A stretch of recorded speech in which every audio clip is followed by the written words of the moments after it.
Assalamualaikum warahmatullahi wabarakatuh. Di sini kami dari kelompok 5 akan mempresentasikan hasil diskusi kami, yaitu tentang bencana alam. Sebelumnya saya akan memperkenalkan anggota terlebih dahulu.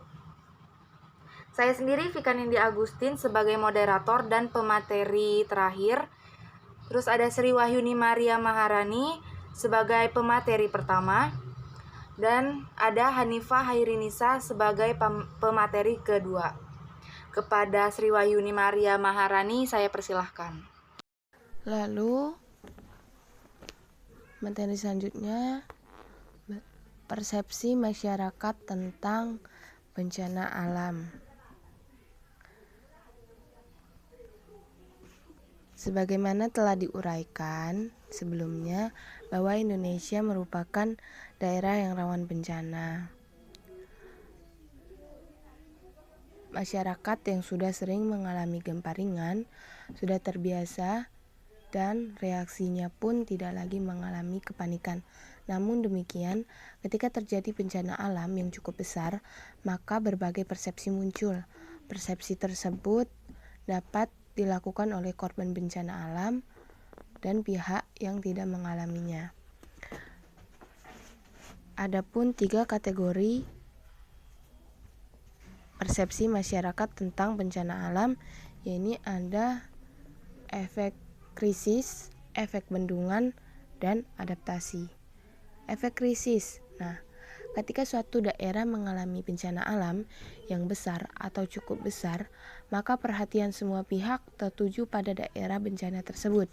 Selama bencana alam tersebut berlangsung, perhatian berbagai pihak adalah besar. Adanya bencana besar yang menimpa suatu daerah, maka persepsi dan reaksi yang terjadi adalah menolong, membantu, dan melihat. Berbagai pihak memberikan bantuan terhadap korban bencana melalui bantuan pangan, minum, air bersih, tenda, pengungsian, kesehatan, dan sebagainya. Namun demikian, perhatian dan buatan yang diberikan tersebut hanya berlangsung sesaat saja, yaitu ketika daerah tersebut mengalami krisis. Tetapi setelah krisis dianggap telah selesai, maka perhatian dan segala bantuan pun berlalu. Oleh karena itu, pemaknaan tentang bencana terjadi ketika krisis terjadi. Lalu ada efek bendungan. Masyarakat seringkali mempersepsi suatu lingkungan buatan yang tampak kokoh adalah aman. Hal ini terjadi pula pada masyarakat yang tinggal di daerah bendungan. Masyarakat merasa senang tinggal di tepi bendungan karena ada pemandangan yang berbeda dengan pemukiman lain. Namun demikian, persepsi demikian tidak selamanya benar, karena dam atau bendungan yang merupakan lingkungan buatan tidak dapat diandalkan. Bencana dapat terjadi, yaitu ketika bendungan tersebut hancur, seperti yang terjadi di Situ Gintung, daerah Jakarta. Lingkungan yang dipersepsi aman, indah, ternyata dapat membawa bencana penghuni di sekitar dam atau bendungan tersebut. Lalu ada adaptasi.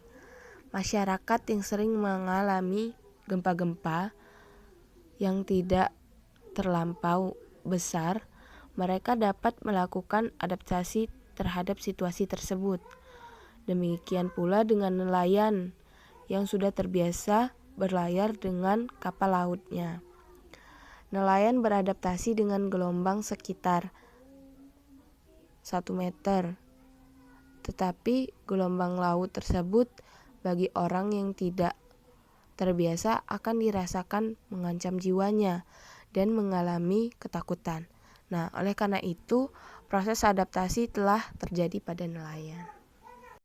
Nah, lalu selanjutnya ada pengaruh bencana terhadap kondisi psikologi pada korban.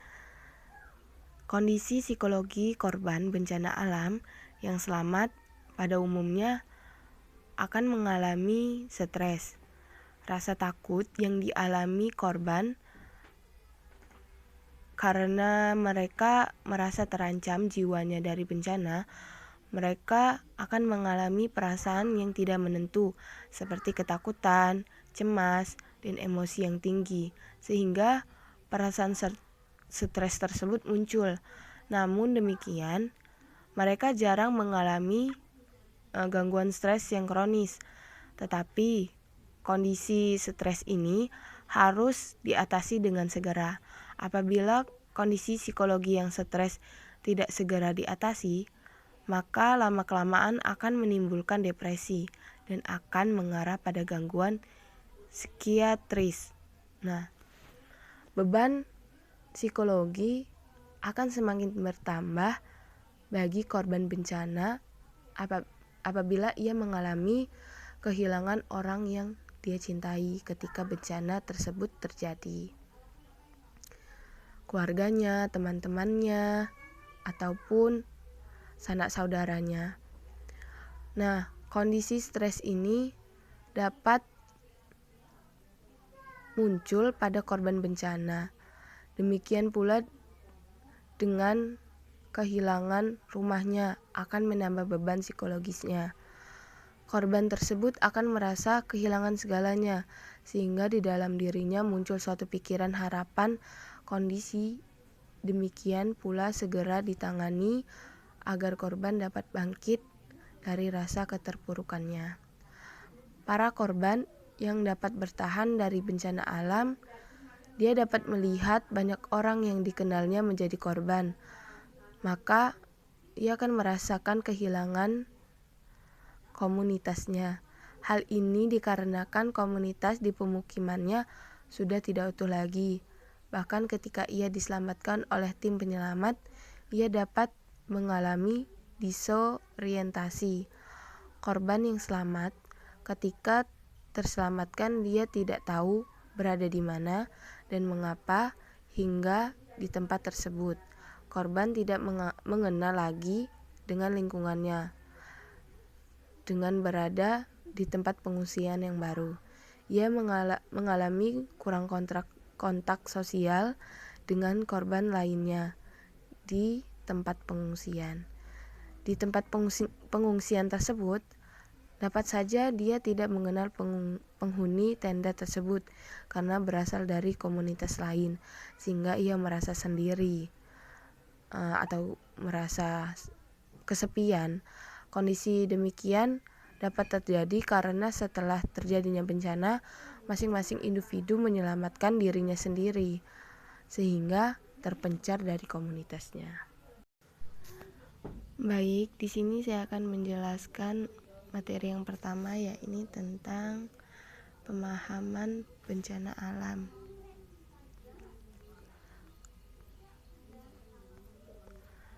Bencana alam Indonesia yang memiliki berbagai sumber daya alam dan pemandangan indah, tetapi merupakan wilayah yang rawan bencana. Nah, wilayah Indonesia ini kaya dengan energi panas bumi, tetapi panas bumi ada yang terkait dengan keberadaan gunung berapi. Demikian pula dengan lempengan-lempengan bumi yang melingkari wilayah Indonesia. Oleh karena itu, kondisi rawan bencana harus diantisipasi oleh masyarakat Indonesia, sebagaimana seharusnya memberikan reaksi apabila terjadi bencana alam. Nah, bencana alam ini ialah bencana yang disebabkan oleh suatu kekuatan alam dan peristiwa yang tidak dapat dikontrol oleh manusia. Bahkan kadang-kadang manusia tidak dapat melakukan prediksi kapan bencana alam itu akan terjadi. Walaupun ada beberapa jenis bencana alam yang diketahui melalui kemajuan teknologi. Itu misalnya melalui satelit cuaca yang mendeteksi akan terjadinya badai, tinggi gelombang air, dan perkiraan ada tidaknya tsunami. Bencana alam yang terjadi sudah barang tentu akan berpengaruh pada kehidupan manusia.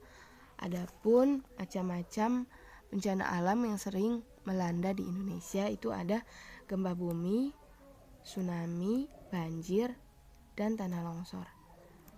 Gempa bumi. Gempa bumi adalah getaran yang terjadi di dasar bumi akibat pelepasan energi secara tiba-tiba. Nah, gempa bumi ini waktunya relatif singkat ya, yang disebabkan tenaga dari dalam bumi dan dapat dirasakan sampai permukaan bumi. Lalu ada tsunami. Tsunami ini berasal dari bahasa Jepang. Su berarti pelabuhan, nami berarti gelombang. Tsunami ini dipergunakan untuk gelombang dahsyat yang menerjang daratan yang memasuki pelabuhan. Nah, misalnya terjadi gelombang pasang sebesar 8 meter. Namun begitu memasuki daerah pelabuhan akan semakin menyempit, tinggi gelombangnya menjadi 30 meter. Lalu ada banjir. Banjir dapat didefinisikan sebagai luapan air yang besar dari sebuah badan air, sehingga menggenangi daerah sekitarnya. Badan air adalah tempat air berada, baik air yang bersifat diam, bergerak, atau mengalir. Badan air ini adalah sungai, selokan, saluran, kanal, ataupun bendungan. Lalu ada tanah longsor. Nah, tanah longsor ini merupakan salah satu bentuk erosi yang pengangkutan atau perpindahan massa tanahnya terjadi pada suatu saat secara tiba-tiba dalam volume yang besar. Ini ada contoh-contohnya ya. Terima kasih. Di sini saya akan menjelaskan identifikasi kondisi psikologis pada korban bencana alam. Pada dasarnya, korban bencana itu tidak mengenal usia, namun kita perlu mengenal kondisi yang dialami seseorang pada tahap perkembangannya, agar bantuan psikologis yang diperlukan itu lebih jelas. Bantuan psikologis yang kurang tepat akan menambah parah psikologi seseorang. Yang pertama, anak usia di bawah 5 tahun atau prasekolah. Kemungkinan ia akan merasa takut dan kaget, dan yang akan dia lakukan adalah menangis. Juga akan selalu menggenggam erat tangan orang tuanya, dan apabila orang tuanya tidak ada, maka ia akan menggenggam tangan orang tua yang mereka kenal. Anak-anak korban bencana alam tidak mau tinggal sendiri. Ia akan sering menangis, bahkan takut akan kegelapan. Ciri-ciri fisik pada anak balita korban bencana adalah akan mengalami sulit makan, selera makannya seolah hilang. Anak-anak korban bencana akan mengalami sakit perut, gangguan pencernaan, mual, hingga muntah. Anak-anak korban bencana juga akan mengalami susah tidur. Selanjutnya, anak usia sekolah, usia 6-12 tahun. Anak usia sekolah yang mengalami bencana akan mengalami penurunan prestasi sekolahnya. Masalah psikologis yang dialami cukup berat, seperti stres dan gangguan konsentrasi. Gejala fisik yang ditunjukkan pada anak korban bencana yaitu hilangnya nafsu makan, sering mengeluh pusing, hingga sakit perut. Hal itulah yang dapat membuat kondisi fisik anak menurun. Lalu, remaja korban bencana, usia 12-21 tahun. Remaja korban bencana dalam pendidikannya akan mengalami penurunan prestasi di sekolahnya. Pada kesehatan psikologisnya akan mengalami stres. Tambah lagi, apabila orang yang dicintainya meninggal dunia. Pada gangguan fisiknya, itu akan kesulitan tidur, hilangnya nafsu makan, mual, hingga pusing, bahkan lebih. Lalu, orang dewasa yang terkena korban bencana. Orang dewasa yang mengalami bencana dapat mengalami masalah psikologis yang cukup berat atau ringan. Apabila keluarga yang mereka cintai meninggal dunia, mereka akan mengalami stres berat. Peristiwa itu akan membuatnya sulit berkonsentrasi dalam upaya menyelesaikan masalah. Nah, Hal tersebutlah yang sangat membutuhkan tenaga profesional psikologis.